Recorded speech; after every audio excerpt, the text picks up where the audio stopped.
Salam hörmətli izləyicilər, bugün yenə sizə maraqlı bir dənə sualı izah etmək istəyirəm. Qeyd edim ki, bu sual DİM 11-ci sinif 20 sınaq toplusundan götürülmüşdür və bu sualı biz Telegram kanalımızda paylaşmışdıq. Burada çoxu səhv edib. İndi mən bu sualın daha asan, daha tez necə tapmaq olar, düzgün cavabı necə tapmaq olar, onu qeyd edəcəm. Sonda əvvəlcə sualın özünü izah edim, sonda sizi başa salacağım. Sualda deyilir, təzəcə imtahan başlamışdı ki, həyətdən səs eşidildi. Cümləsinin təhlilindəki səhvi müəyyən edin. Budaq cümlə, baş cümlə 2 bağlayıcısı ilə bağlamışdı. Bəli, burada biz 2-ni görürük, bu doğrudur. Budaq baş cümlə sxeminə uyğundur. Ümumiyyətlə, təzəcə sözünü görürüksə, bilirik ki, ki bağlayıcısı olanda uşaqlar daha çox baş cümlə əvvəl gəlir. Amma istisna hallarda, əgər birinci cümlədə təzəcə, indicə, yenicə sözlər işlənmişdirsə, onda birinci cümlə budaq, ikinci cümlə baş olur.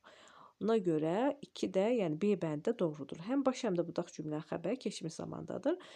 Başlamışmış keçmiş zaman, səs eşidildi di keçmiş zaman. Bu da doğru fikirdir. Y bəndi sadələşsə budaq cümlə, baş cümlənin tərkibində zaman zərfinə çevriləcək. Sadələşdirsək belə olacaq. İmtahan başlayanda həyətdən səs eşidildi.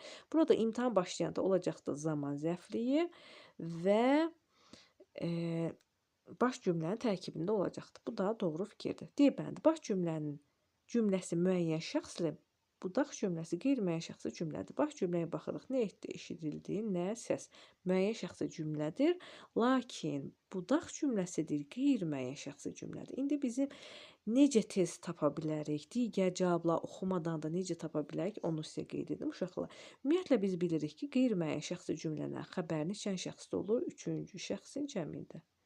Biz cümləni oxuyanda elə birincidən görürük ki, burada üçüncü şəxsin cəmi yoxdur. Deməli, burada qeyri-müəyyən şəxsli cümlə ola bilərmi?